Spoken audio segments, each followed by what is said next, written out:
All right, hello Cambria. So really more than anything, this video is actually dedicated to Chris Reed.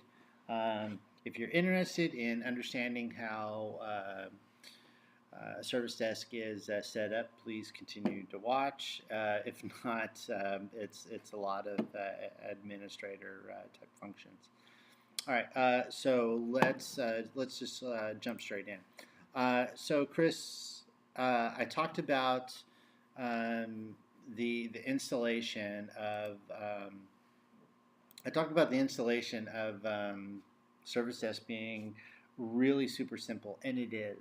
I was really impressed by it when I initially fired up Service Desk.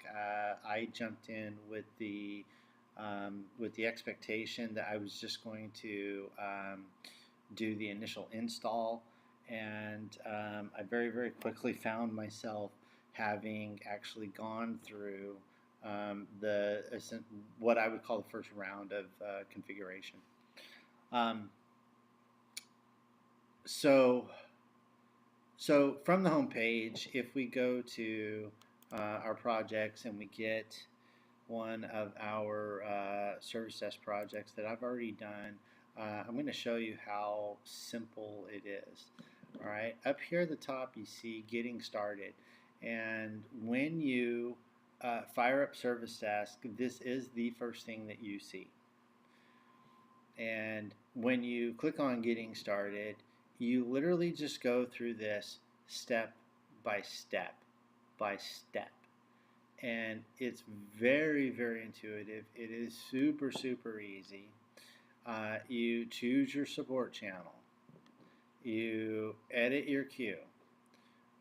You link some of the knowledge base articles.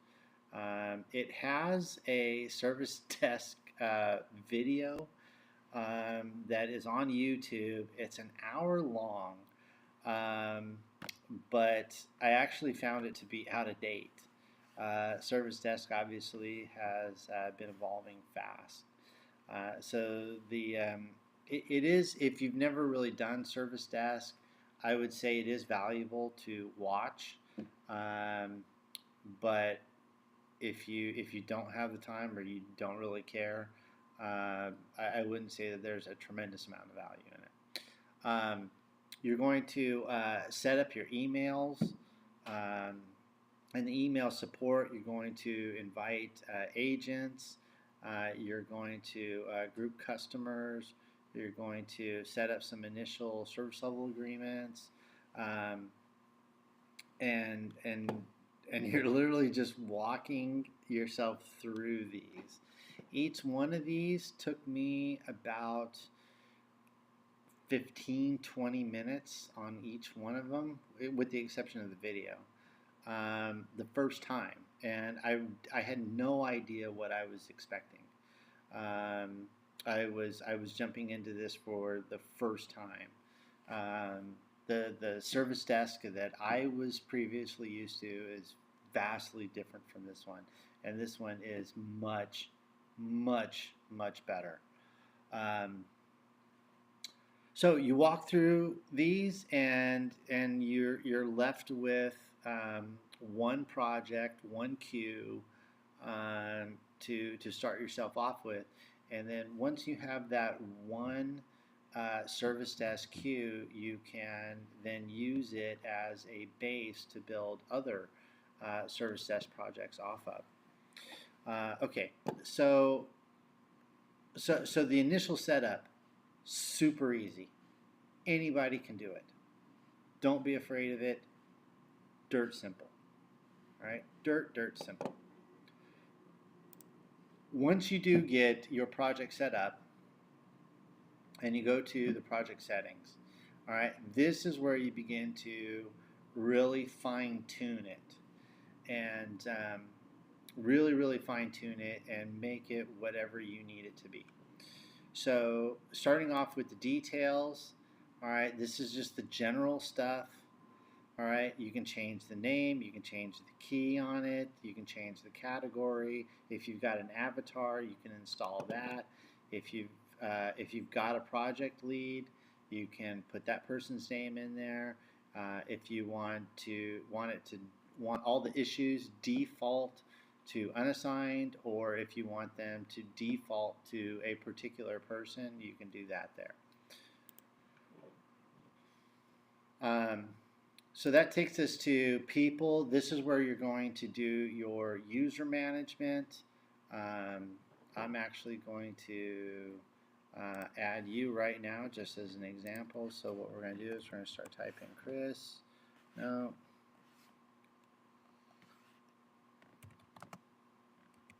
Chris.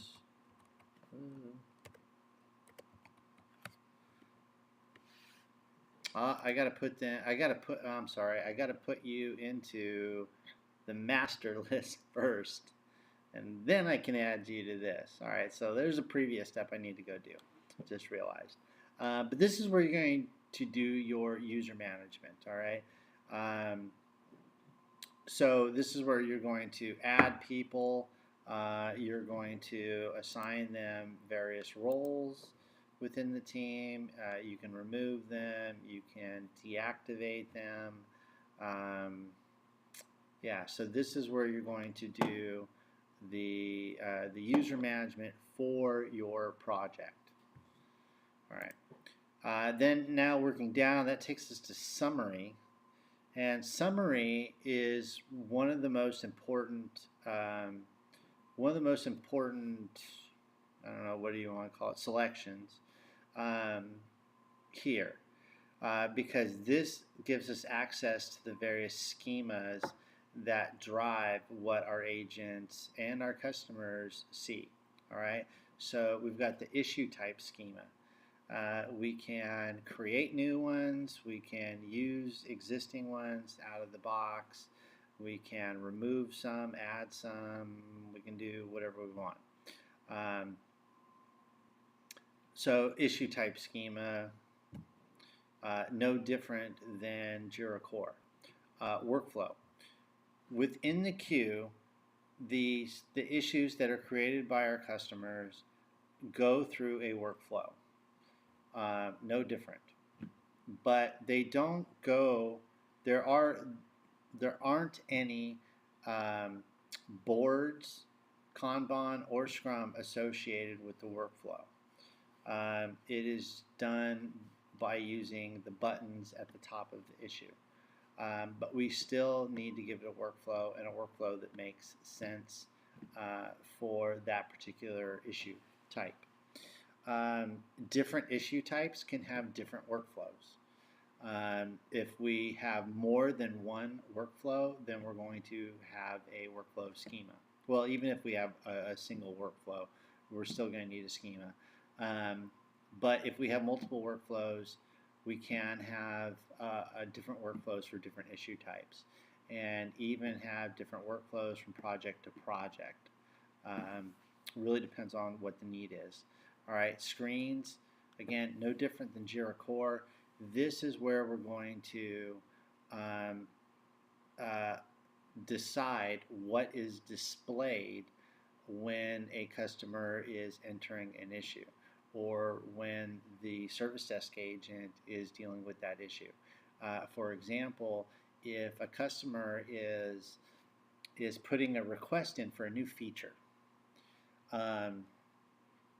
that is going to require certain fields that we're going to want.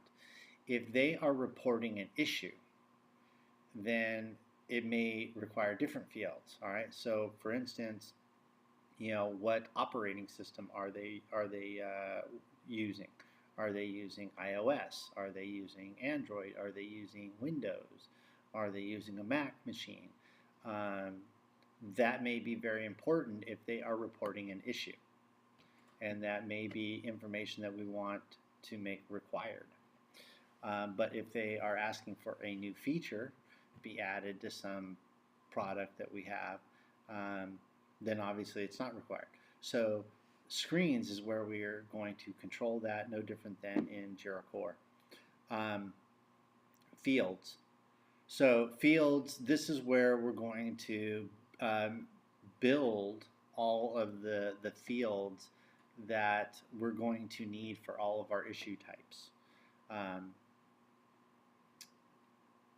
Versions, no different than in Jira Core.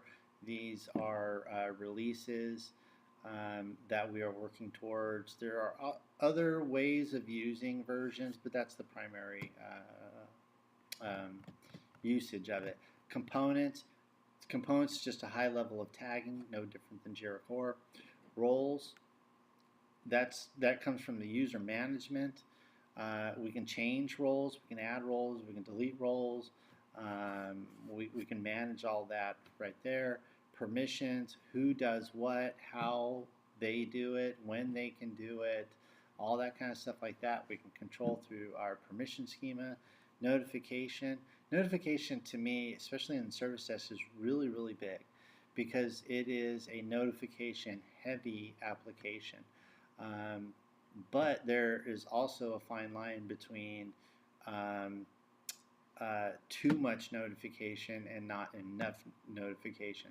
So to me, that is going to be one of those critical items that we're really going to need to scrutinize. And depending upon the customer, depending upon the issue type, those notification schemas may need to be adjusted. And then development tools. So very, very similar to Jira Core. Very, very similar, almost no different. Issue types. It's no different than what we were looking at before. We can control the workflow for each issue type, field configuration schemes, request types. This is really what is going to be displayed to our users. So if we're looking at Rocket Boots right here, general questions, accounts and billing, problems and issues, new features. So if we go over to our customer portal and we go to Rocket Boots, all right, and we look at the categories, all right, I'll select accounts and billing, and then you see the drop down adding users, billing question, requested trial. That if we go over here to accounts and billings, we see the same thing. So this is where we add the things that are available to the customer. Customer permissions. This is really simple. It's just has to do with some of the things that they can or can't do. Portal settings. This really is around announcements and logos and being able to adjust those. Email requests.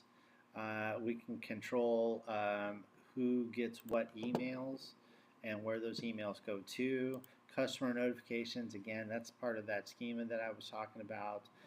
We can add templates that when the notification goes out, it goes out with a template with a customized message.